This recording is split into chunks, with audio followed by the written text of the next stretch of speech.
Welcome back to Dirty 20, everybody. Today we're going to be talking about my top 5 ancestries in 5th edition. Let's get on with the show.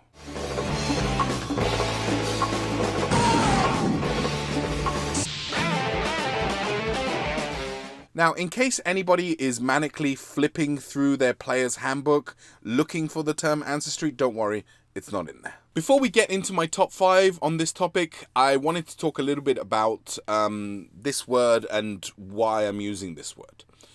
Now, D&D is not isolated from the goings-on in the world, and there's been an ongoing discussion about the use of race in our favorite game. In fact, there is a significant change coming to 5th edition with the release of Tasha's Cauldron of Everything. It has some optional rules in there with regards to character creation. The idea being to disentangle race from ability scores, and for you to be able to build any kind of character that you want and not be limited by, for example, in previous editions, certain races or ancestries had minus to some ability scores. Unfortunately, some people have taken this as an attack on their favorite game, and I just want to talk a little bit about the change of not using the word race anymore and using something like ancestry or lineage or culture. The word race comes from British colonial imperialist times, and it was a word that was used specifically to stratify humanity. So we're talking about dividing us. Now, knowing that, I think it's incumbent upon us and, the games that we play to be as inclusive and diverse as possible.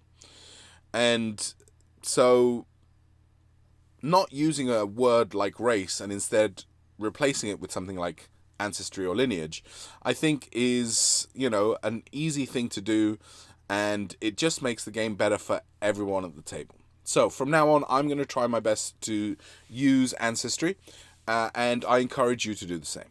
Let's get on with my top 5 ancestries in D&D 5th edition then. Number 1, variant human. Let's get the boring one out of the way first. This is the best choice pretty much for any character class. If you're a fan of Tulok the Barbarian on YouTube and his building character series, it's an ongoing joke about the fact that almost every single build that he makes, or he has to kind of bend over backwards to not make a variant human. Now, that being said, there's a very obvious reason for it.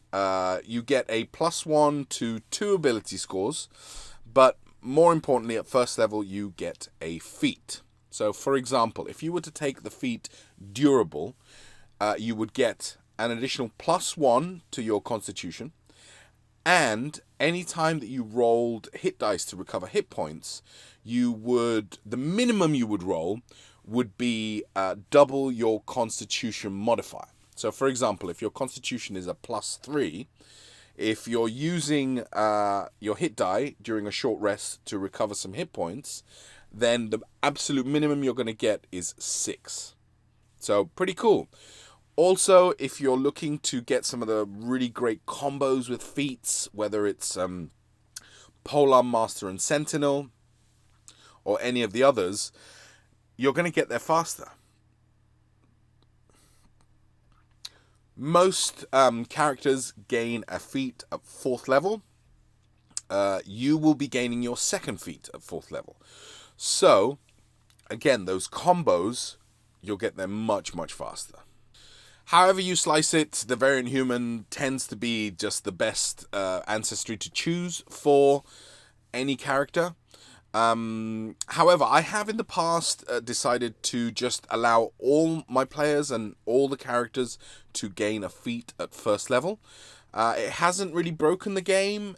It's gotten people excited for character creation because of the possibilities. So I think it's a good move, but it does make the variant human obsolete. Number 2, Tieflings. The great thing about Tieflings is their versatility in terms of their sub-ancestries.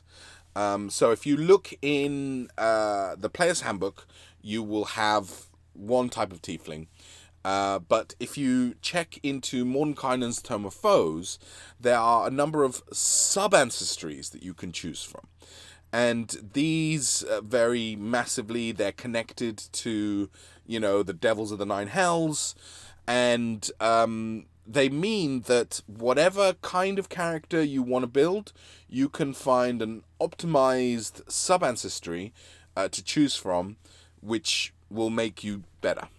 For example, if you wanted to build a tiefling rogue, you would look at the Glacier sub-ancestry, and that would give you a +2 to charisma, like all tieflings, and a +1 to dexterity. Once again, optimal for the rogue.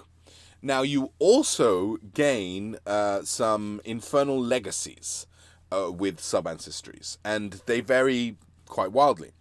For example, with Glacier and the Rogue, at first level you gain the Minor Illusion cantrip, and then at third level and fifth level and some others you gain more spells. So if you're looking to not play an Arcane Trickster, but still would like some spells, a little bit of magic, to add that flexibility, this is a great choice. Number 3, Halflings. Time to give some love to the little people.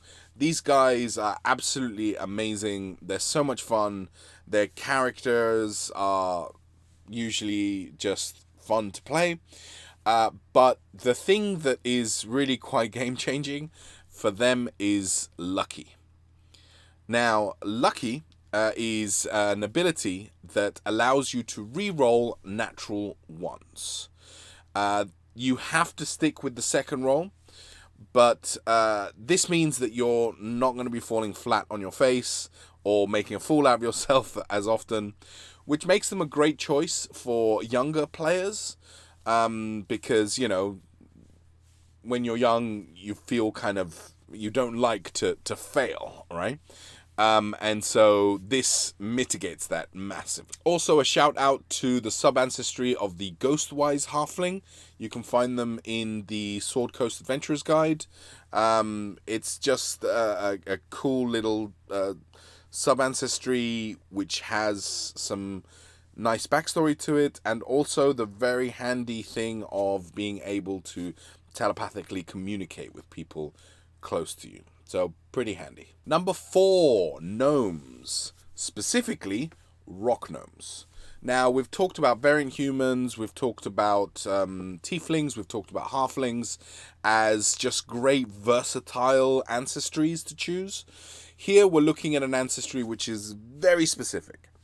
Very specific for either a wizard or an artificer. And I would go artificer, mostly because I just love the artificer. But you get +2 to intelligence and a +1 to constitution. Again, excellent distribution of bonuses. But the big thing is Artificer's Law. Artificer's Law means that when you roll an intelligence history check with anything related to magical items, alchemical objects, or technological devices, you are able to double your proficiency for that roll. So you basically gaining expertise. Really handy, and means that, the magical item stuff it's handled. The gnome has it. You also get the Tinker feature, which allows you to make some little kind of devices. Not game-changing, but pretty cool. Means you can create a good distraction, which is always handy. And, they have their uses. So if you're considering an artificer or a wizard, definitely check out the rock gnome. Number 5, the Verdan. Now here we're going for a bit of a rogue shout. I chose this one mostly because I wanted something different. I've never played this ancestry, but I think it looks really cool. It's they were created out of chaos.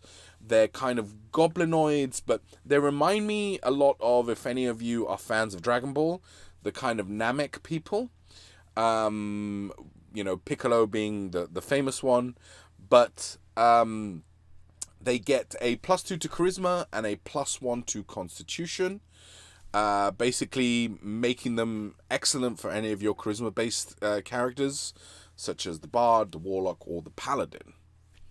They also get a little boost to healing and some limited telepathy.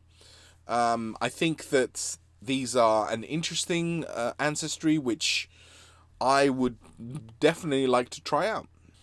Of course, all of this is just my opinion, but also a honorable mention for the Warforged and the Azimir. I think they're both very, very interesting. But what about you? What are your favorites? Please let us know in the comments below. Thank you so much for watching. Like, subscribe, share this with your friends if you don't mind. It helps us out a lot. And as always, keep slaying.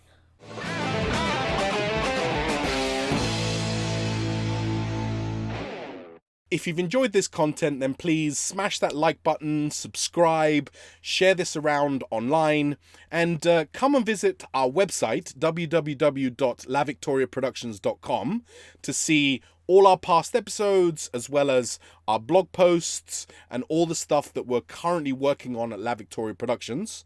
Why not reach out to us and tell us what you think of our videos? You can reach us on Twitter. @MouthLaVictoria is our producer. We are also on Instagram.